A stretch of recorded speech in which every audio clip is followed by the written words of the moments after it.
Eu ia andando pela Avenida Copacabana e olhava distraída edifícios, nesga de mar, pessoas, sem pensar em nada.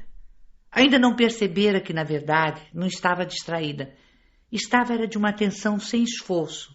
Estava sendo uma coisa muito rara, livre. Via tudo e à toa. Pouco a pouco é que fui percebendo que estava percebendo as coisas. Minha liberdade, então, se intensificou um pouco mais, sem deixar de ser liberdade. Não era tour de propriétaire, nada daquilo era meu, nem eu queria. Mas parece-me que me sentia satisfeita com o que via. Tive, então, um sentimento de que nunca ouvi falar. Por puro carinho, eu me senti a mãe de Deus, que era a terra, o mundo.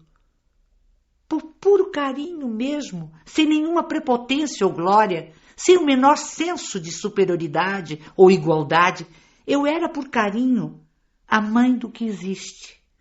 Soube também que se tudo isso fosse mesmo que eu sentia, e não possivelmente um equívoco de sentimento, que Deus, sem nenhum orgulho e nenhuma pequenez, se deixaria carinhar e sem nenhum compromisso comigo. Ser-lhe aceitável a intimidade com que eu fazia carinho. O sentimento era novo para mim, mas muito certo, e não ocorrera antes apenas porque não tinha podido ser. Sei que se ama ao que é Deus, com amor grave, amor solene, respeito, medo e reverência.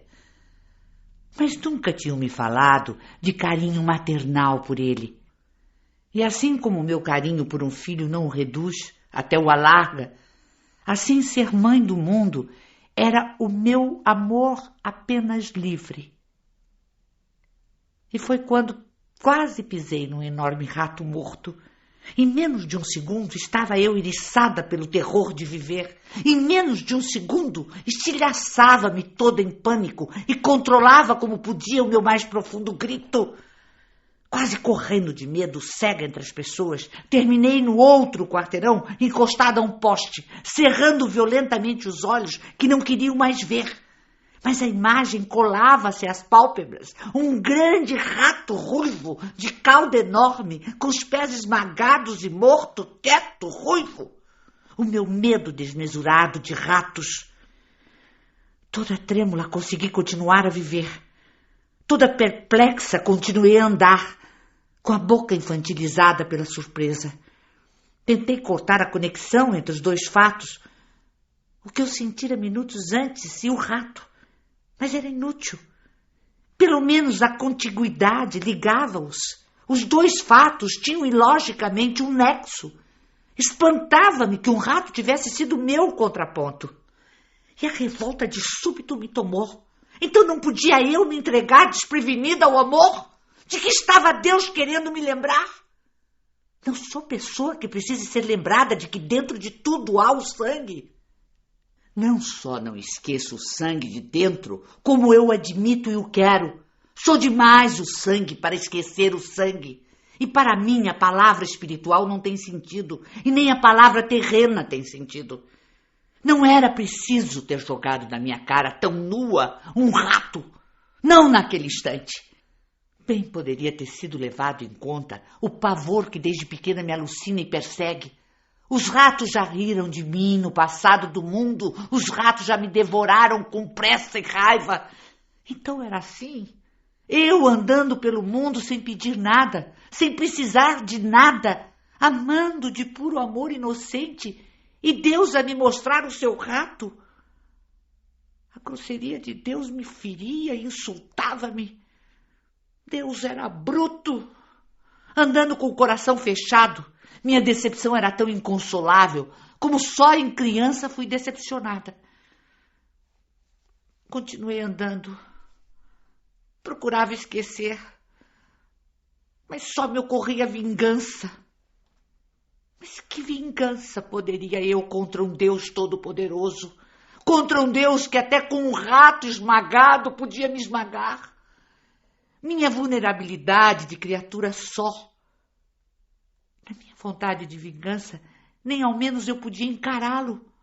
pois eu não sabia onde é que ele mais estava. Qual seria a coisa onde ele mais estava e que eu, olhando com raiva essa coisa, eu o visse? No rato? Naquela janela? Nas pedras do chão? Em mim é que ele não estava. Em mim é que eu não o via mais. Então a vingança dos fracos me ocorreu. Ah, é assim. Pois então não guardarei segredo. Vou contar. Sei que é ignóbil ter entrado na intimidade de alguém e depois contar os segredos, mas vou contar. Não conte, só por carinho não conte. Guarde para você mesma as vergonhas dele. Mas vou contar sim. Vou espalhar isso que me aconteceu. Dessa vez não vai ficar por isso mesmo. Vou contar o que ele fez. Vou estragar a sua reputação. Mas quem sabe? Foi porque o mundo também é rato. E eu tinha pensado que já estava pronta para o rato também. Porque eu me imaginava mais forte. Porque eu fazia do amor um cálculo matemático errado. Pensava que somando as compreensões, eu amava. Não sabia que somando as incompreensões é que se ama verdadeiramente. Porque eu, só por ter tido carinho, pensei que amar é fácil. É porque eu não quis o amor solene, sem compreender que a solenidade ritualiza a incompreensão e a transforma em oferenda. E é também porque sempre fui de brigar muito. Meu modo é brigando. É porque sempre tento chegar pelo meu modo. É porque ainda não sei ceder. É porque, no fundo, eu quero amar o que eu amaria e não o que é. É porque ainda não sou eu mesma. Então o castigo é amar um mundo que não é ele. É também porque eu me ofendo à toa. É porque talvez eu precise que me digam com brutalidade, pois sou muito teimosa. É porque sou muito possessiva e então me foi perguntado com alguma ironia se eu também queria o rato para mim. É porque só poderei ser mãe das coisas quando puder pegar um rato na mão. Sei que nunca poderei pegar num rato sem morrer de minha pior morte. Então, pois, que eu use o Magnificat que entoa cegas sobre o que não sabe nem vê. E que eu use o formalismo que me afasta.